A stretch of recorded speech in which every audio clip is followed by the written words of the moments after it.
Salut à vous les juristes de YouTube, on se retrouve pour une énième capsule et cette fois-ci on se retrouve devant le Conseil constitutionnel. Et oui, je pense que ça plaira à l'ami Daimon.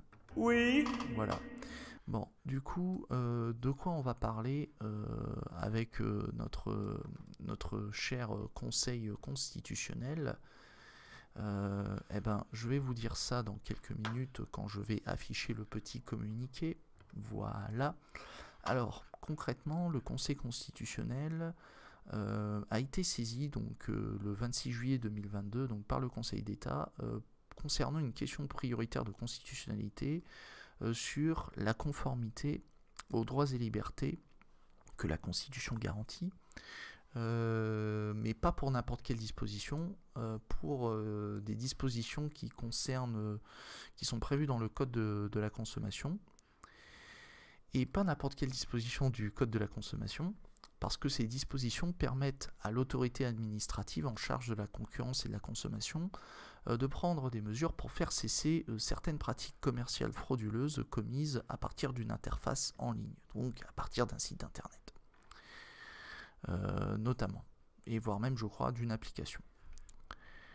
En particulier, ces dispositions permettent, dans certains cas, d'enjoindre aux opérateurs de plateformes en ligne de procéder au déréférencement des adresses électroniques des interfaces en ligne dont les contenus présentent un caractère illicite. Et du coup, dans la question prioritaire de constitutionnalité, on a une société qui estime que ces dispositions permettent à l'administration d'ordonner le déréférencement d'une interface en ligne sans subordonner une telle mesure à l'autorisation d'un juge, ni même sans prévoir qu'elle doit être limitée dans le temps et portée sur les seuls contenus présentant un caractère manifestement illicite. Et au regard des conséquences que cette mesure emporterait pour l'exploitant de l'interface et ses utilisateurs, il en résulterait, donc selon la société, enfin je crois que c'est selon les sociétés, pardon, une méconnaissance de la liberté d'expression et de communication, ainsi qu'une violation de la liberté d'entreprendre. Alors, dans sa décision, le Conseil constitutionnel a dû vérifier dans un premier temps si les dispositions législatives respectent la liberté d'expression et de communication, qui est garantie par l'article 11 de la Déclaration des droits de l'homme et du citoyen. Et le Conseil constitutionnel juge que les dispositions législatives contestées, elles permettent du coup à l'autorité administrative de limiter l'accès des utilisateurs à des sites internet ou à des applications, en imposant la disparition de leur adresse électronique dans le classement ou dans le référencement mis en œuvre par les opérateurs de plateformes en ligne.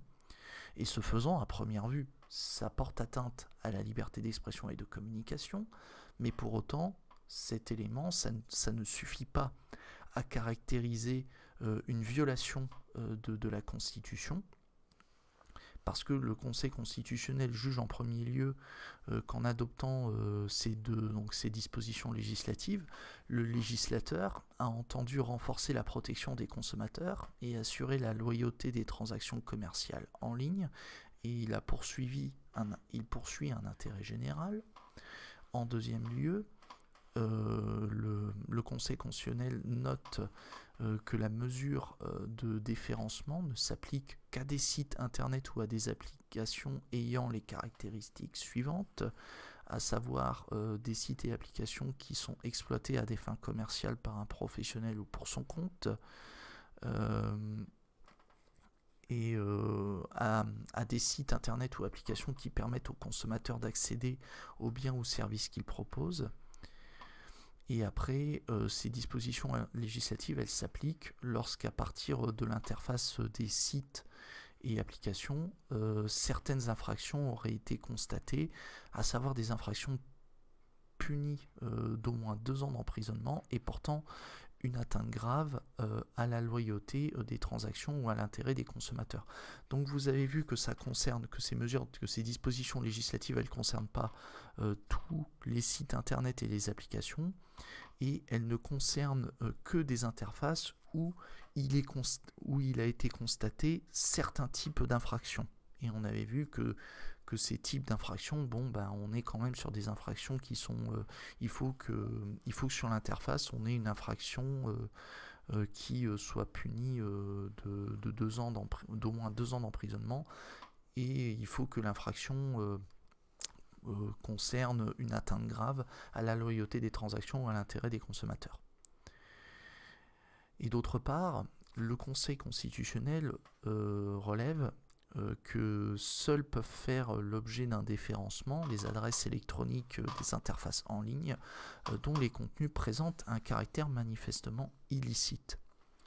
Et en troisième lieu, le juge constitutionnel constate que les dispositions législatives contestées donc, ne peuvent être mises en œuvre que dans 2 hypothèses.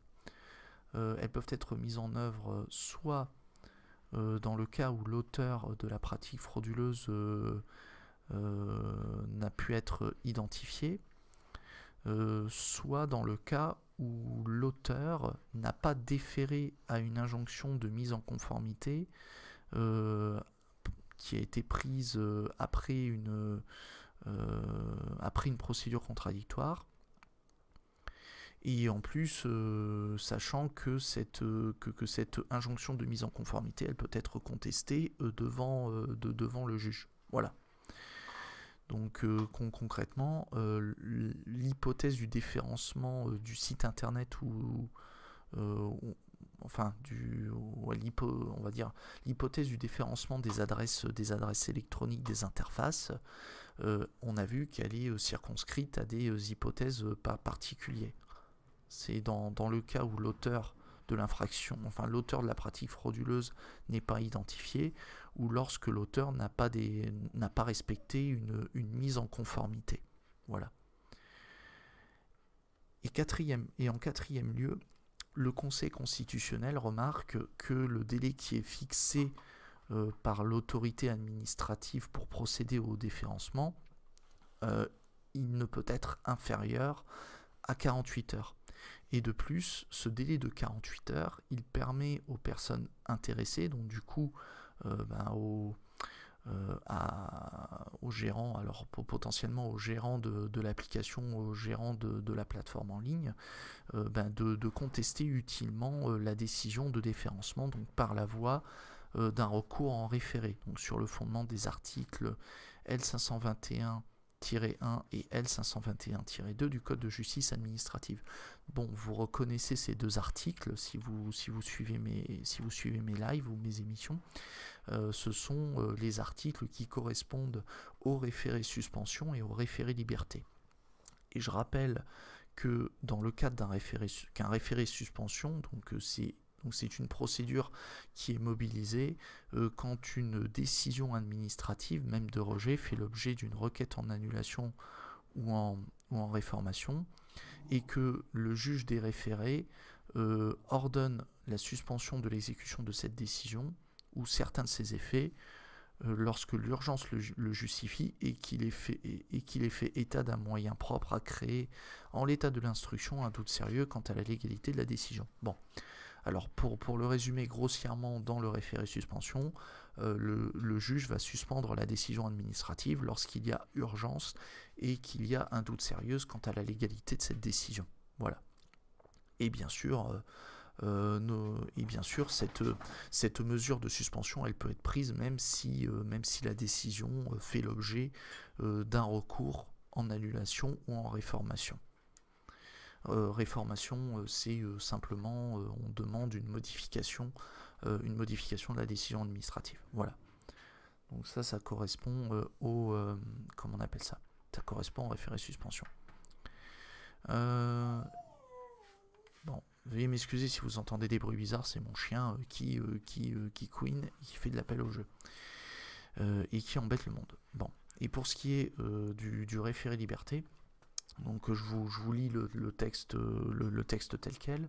Donc saisi d'une demande en ce sens, justifiée par l'urgence, le juge des référés peut ordonner toute mesure nécessaire à la sauvegarde d'une liberté fondamentale, à laquelle une personne morale de droit public ou un organisme de droit privé chargé de la gestion d'un service public aurait porté dans l'exercice d'un de ses pouvoirs une atteinte grave et manifestement illégale. Et le juge des référés se prononce dans un délai de 48 heures. dans le cadre du référé liberté.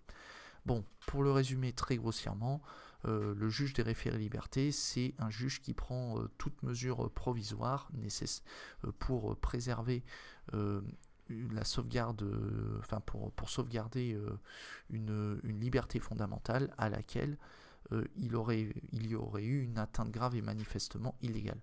Et bien sûr, à condition qu'il y ait une urgence. Voilà. Et en dernier lieu, donc pour en revenir à la décision du Conseil constitutionnel, le juge constitutionnel constate que les dispositions législatives permettent que la mesure de déférencement s'applique à toute ou partie de l'interface en ligne. Et bien sûr, il y a derrière, on l'a vu, un contrôle du juge sur la proportionnalité de la mesure de déférencement. Voilà, donc il y a un juge qui va contrôler si dans tel cas ou dans telle hypothèse, il y avait lieu ou non de prévoir un déférencement de l'ensemble du site ou d'une partie du site, ou alors d'une partie de l'application, etc. Et face à toutes ces différentes mesures et précautions qui ont été prises par le législateur en prévoyant justement cette possibilité de permettre le déférencement des adresses électroniques des interfaces en ligne et de conférer ce pouvoir à l'administration, eh bien, le Conseil constitutionnel estime qu'il n'y a pas eu de violation de la liberté d'expression et de communication, et que du coup il n'y a pas de violation de la Constitution pour le moment. Et sachez qu'au surplus, le Conseil constitutionnel estime qu'il n'y a pas eu non plus de violation de la liberté d'entreprendre pour les mêmes raisons qui ont été exposées précédemment. Et le Conseil constitutionnel rajoute sur ce point de la liberté d'entreprendre que les dispositions législatives n'ont pas pour effet d'empêcher les exploitants des interfaces d'exercer leur activité commerciale et que leurs adresses demeurent directement accessibles en ligne. Et bon, pour toutes ces raisons, le Conseil constitutionnel estime que, sachant qu'il n'y a pas non plus de violation de la liberté d'entreprendre, il n'y a pas de violation de la Constitution par ce dispositif prévoyant le déférencement des adresses électroniques, des interfaces en ligne. Bon, en tout cas, j'espère que cette décision vous a intéressé, les juristes de YouTube et même les juristes de Twitch au passage. Bon, sur YouTube, vous connaissez la chanson, on fait le petit partage, le pouce, l'abonnement et le commentaire pour que je sache ce que vous pensez de cette décision de justice. Et du coup, je vous propose qu'on se retrouve pour une prochaine capsule et je vais débriefer de cette décision avec les juristes de Twitch. Bon, sur ce, je vous laisse. A plus les juristes de YouTube.